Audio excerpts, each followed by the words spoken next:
All right, let's call the meeting to order.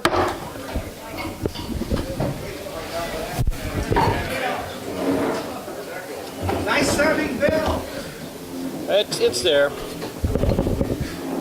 I'd like to have Lion Nick lead us in the invocation.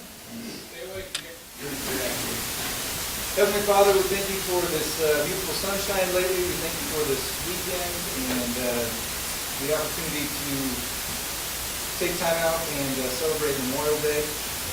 Thank you for our country and thank you for what that means to our country and all the freedoms we enjoy. Just humbly ask right now you bless this time together to further your service here. In Jesus' name, amen. Amen. And Lion Donna, would you lead us in the pledge? Allegiance to the flag of the United States of America and to the republic for which it stands, one nation under God, indivisible, with liberty and justice for all. And would First Vice President, elected President Marilyn, please lead us in the song? My country, 'tis of thee, sweet land of liberty, of thee I sing. Land where my fathers died, land of thy pilgrim's pride, from every mountainside, let freedom ring. Don't we need to sing "O Canada" when it's a Canadian president?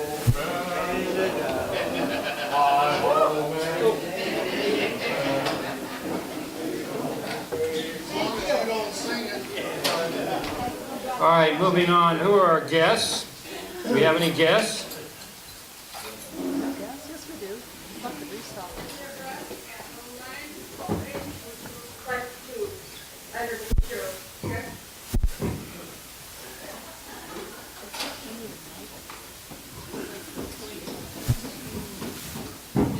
President Russ, all lines and guests, it's my pleasure to introduce a lady who was in the Ridgefield Leo Club back in the 90s.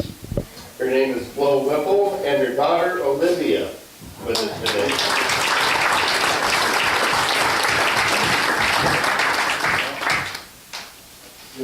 Do we have more guests? Now you want it?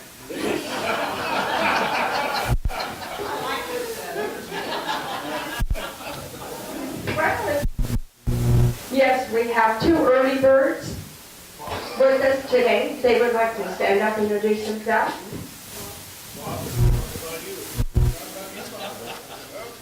I'm Pat Rice-Cropper from Early Bird Lions.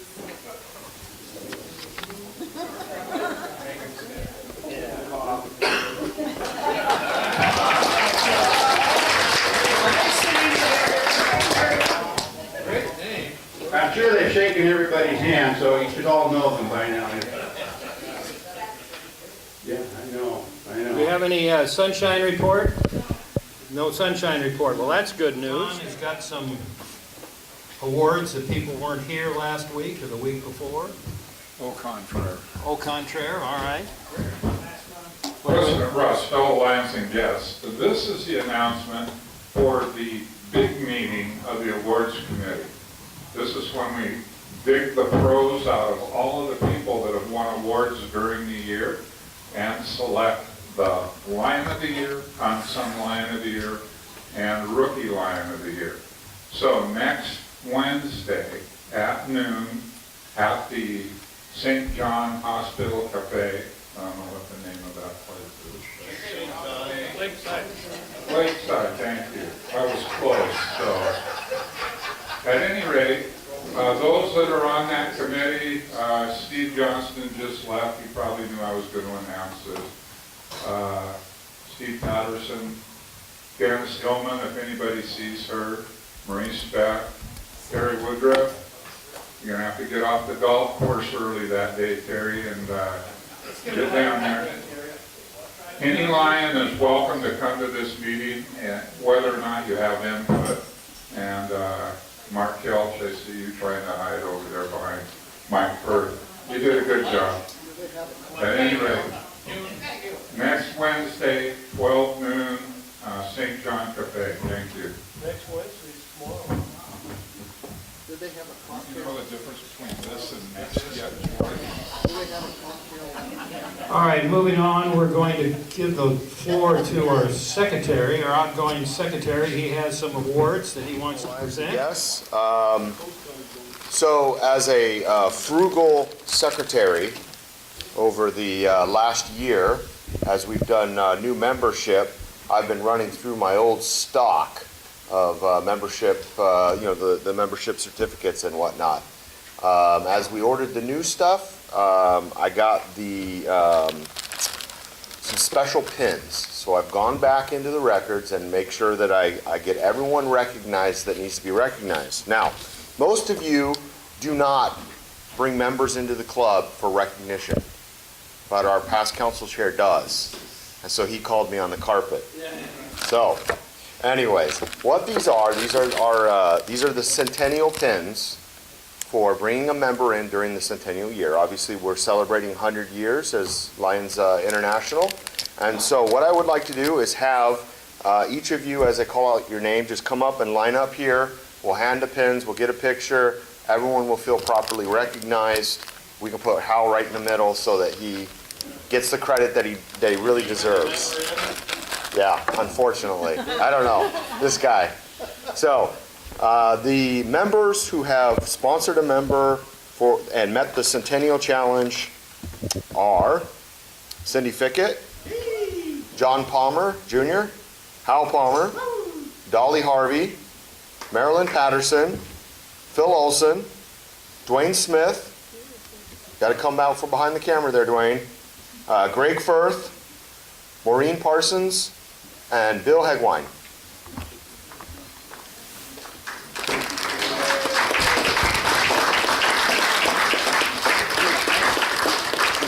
This challenge is still open, and so if you, as a member, would love one of these amazing pins, sponsor a member. We'll make sure you get a pin.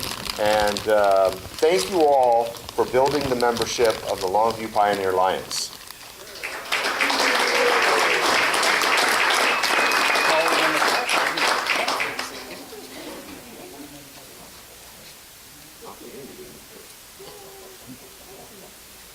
I didn't know you were intimidated by a text.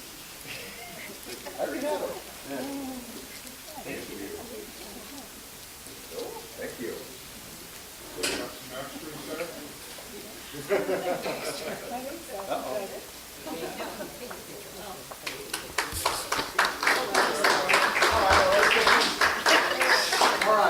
You just want Dolly, don't you? That's it. Yeah. So we can move. You were cut off anyway. Congratulations to all of you. We've got a little note here, a thank you note from the 2016 Senior Expo. They've written us in regards to the help we did at the Senior Expo. The members that participated in that are Steve Patterson and Greg Firth, the buddies. And the note reads, Dear Longview Pioneer Lions, thank you for attending the 2016 Senior Expo. We appreciate your participation at our event, and we look forward to seeing you next year. Sincerely, the 2016 Senior Expo Committee.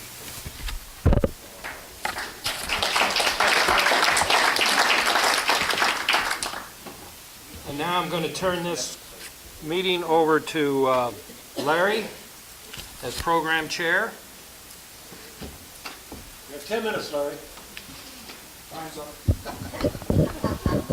Probably close to that. I was being Lion Russ and Phil Lyons as guests. The program today actually is, if you look around, you're it. Anybody have any recollection of what yesterday was about? I thought it was a good time for maybe us to take a little bit of time and reflect upon that. I don't know about you, but it has a lot of special meaning to me, and I always reflect on it every Memorial Day. Those that are no longer with us that sacrificed so much that I have the freedom that I be here. It includes not only those that are members of the military, which I was, lost many friends in Vietnam, lost some folks since then. but also my family, who gave a lot in order to be immigrants to come to this country and settle the West, that I could have the life that I have here. And each and every one of them mean a lot to me as I take a little bit of time in that day to reflect on that. Don't get the opportunity to visit most of the graves because they're a long ways from where I happen to live now. But I can remember as a child going to many of them with my parents in order to do that honor. I think it's a shame in a way that we've moved to the point where we don't get to teach our kids that same thing. Because it does have some very special moments when you have that opportunity. Like I said, it starts off with the family that came from Denmark, came across the plains with Brigham Young, formed the core of the people that left the church and moved into southern Idaho. Great aunt was the first white woman to ever be married in this territory of Idaho. They moved from there, parts of them, on into Montana, where my family came from, and settled the Deer Lodge Valley. One of them ran one of the truck lines that fed the copper barons of Butte, Montana. Some of them moved on from there, even into Canada, and became the farmers around the Calgary area and ranchers. So you can tell my roots run fairly deep across the West, much of it. But it goes on to there from Vietnam. The first time I was in country, I found out that a young lieutenant whom I'd gone to school with was killed that day in a helicopter that missed the landing on a pad. 2 days later, we ended up picking up some 15 GIs, their bodies, because of a truck accident as they were on delivering stuff from a port to our base camp. So that was my introduction as a young officer in Vietnam. Following that, as a captain, I got the opportunity of taking a pole lineman off a pole because he had arced the cutters through a high power line and fried himself on the top of that pole. Picking up a GI who decided to use battery acid because he couldn't find drugs otherwise. But each and every one of them leave very lasting memories. They never quite go away. Memorial Day is always a day to remember those families that were touched by those moments. So with that, I open it up to you to share your thoughts, your special recollections. What did Memorial Day remembered mean to you? David? Sitting here while you were talking about that, I have a brother that was in the Air Force for about. I have a brother named Jerry, but by 2 marriages, and my mom was married to 2 brothers, which is kind of complicated, but he's a half brother, but I grew up with him, and he was probably in the service for somewhere close to 20 or 25 years in the Air Force, and he hired and fired people through Boeing, and he finally went to Harris. I think it's Harris Corporation, then Boeing, and he's long since been gone, but his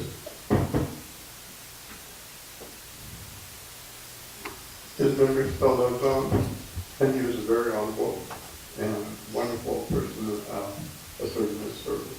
Thank you. So that memory still hangs close to me.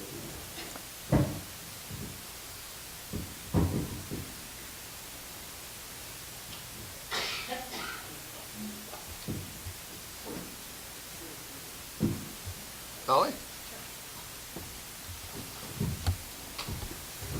Just a couple of things. My father's parents came over from Holland as immigrants.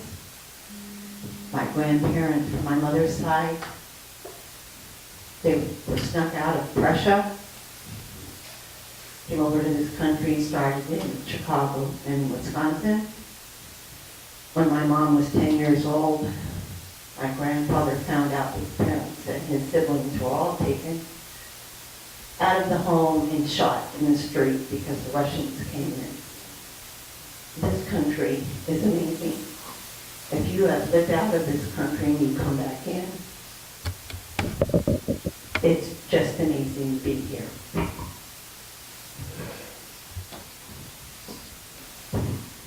Yeah, Yes, Larry. Brought back a memory. Of course, my brother wasn't born at this point, but our dad was in the Korean War. But my biggest memory is I was a squadron historian in the Air Force. And 2 experiences months apart, maybe even a year apart. First is in doing this, 15th Air Force headquarters was at March Air Force Base, which unfortunately is no longer. And I was in the command central the day after the Vietnamese learned how to shoot down a B-52. I saw generals crying. It's one of the best kept secrets that the Air Force ever had was the cloaking system. Which one was the B-52 and the 350 others were not. Flash forward a year, roughly a year later, the first set of prisoners of war came home to March Air Force Base. It was the quiet return. The more public return was up in Sacramento at whatever that Air Force Base was. But this was the quiet one. This was the one where many of the one-legged men came off the plane.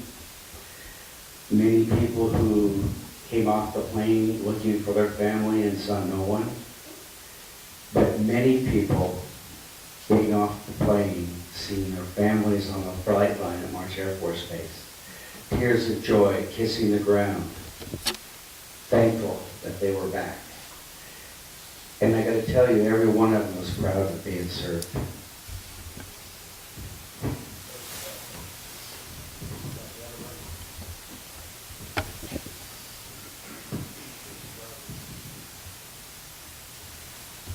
Bill?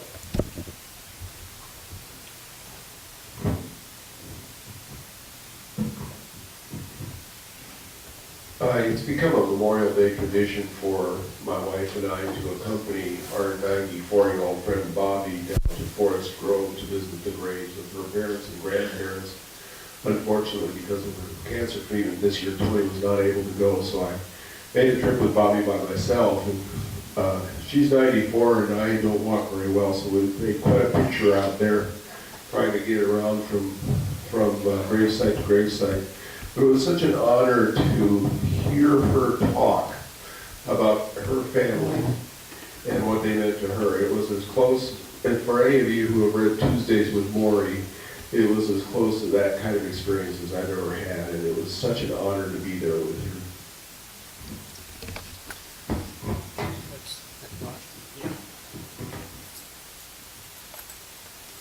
Thank you, Larry, for that. I appreciate it.